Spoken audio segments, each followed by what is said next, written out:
শেষ দফা ভোটের দিনে ইন্ডিয়া জোটের বৈঠক। মল্লিকার্জুন খড়গের বাড়িতে বৈঠকে যোগ দেন জোটের নেতারা। 295 এর বেশি আসন পাবে ইন্ডিয়া জোট। বৈঠকের পর এমনই দাবি করেছেন কংগ্রেস সভাপতি মল্লিকার্জুন খড়গে। তিনি ঠিক কি দাবি করেছেন শোনাবো। इंडिया गठबंधन कम से कम 295 सीटें प्लस 295 से ज़्यादा आएंगे, कम तो नहीं आएंगे। ये हमने आकलन किया।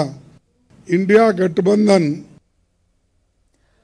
শুনলেন আপনারা, শেষ দফা ভোটের দিনে আজ ইন্ডিয়া জোটের যে বৈঠক হয় সেই বৈঠকের পরেই মল্লিকার্জুন খড়গে অর্থাৎ কংগ্রেস সভাপতি তিনি যেমনটা দাবি করলেন যে 295 এর বেশি আসন পাবে ইন্ডিয়া জোট, এমনই দাবি করেছেন মল্লিকার্জুন খড়গে। এবং তার পাশাপাশি আপনাদের জানিয়ে রাখি যে আজই একটি ভিডিও পোস্ট করা হয়। রাহুল গান্ধী তিনি একটি ভিডিও পোস্ট করেন সোশ্যাল মিডিয়ায় এবং সেখানেই দেখা গিয়েছে সেই ভিডিওতে কিন্তু তৃণমূল কংগ্রেস এবং বাম যে নেতৃত্ব তাদের কোনো ছবি সেরকমভাবে সেখানে ব্যবহার করা হয়নি। যদিও সেখানে বাম শরিকরা মাফ করবেন যে অন্যান্য শরিকরা রয়েছে ইন্ডিয়া জোটের, সেখানে তাদের ছবিও খুবই কম ব্যবহার করা হয়েছে। শুধুমাত্র কংগ্রেসের রাহুল গান্ধীর সেই ছবি কিন্তু সব থেকে বেশি পরিব্যাপ্ত থেকেছে সেই ভিডিওতে। এবং তার পরবর্তীতেই কিন্তু বৈঠক করা হয়েছে মল্লিকার্জুন খড়গের বাড়িতে এবং সেই বৈঠক থেকে বেরিয়েই মল্লিকার্জুন খড়গে তিনি যেমনটা দাবি করেছেন 295 এর বেশি আসন পাবেন। আপনাদের জানিয়ে রাখি 272 ম্যাজিক ফিগার এবং তিনি যেমনটা দাবি করছেন 295 এরও বেশি আসন পাবে ইন্ডিয়া জোট। তিনি ঠিক কি বলেছেন আজ আরো একবার শোনাবো আপনাদের। इंडिया गठबंधन कम से कम 295 सीटें प्लस 295 से ज़्यादा आएंगे, कम तो नहीं आएंगे। ये हमने आकलन किया।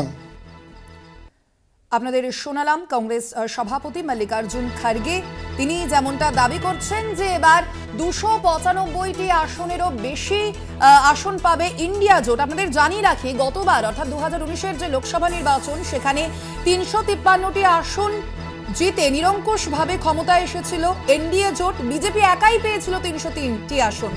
মোট ভোটের যা ছিল 38%। এবং এবার মল্লিকার্জুন খড়গে তিনি দাবি করছেন 295 আসন পাবে ইন্ডিয়া জোট।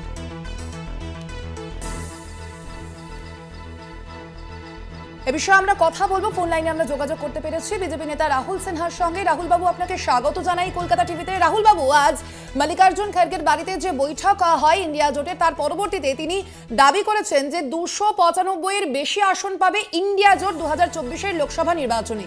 আপনার প্রাথমিক প্রতিক্রিয়া জানতে চাইব। দেখুন, অ্যাকচুয়ালি কোনো জোটই ছিল না।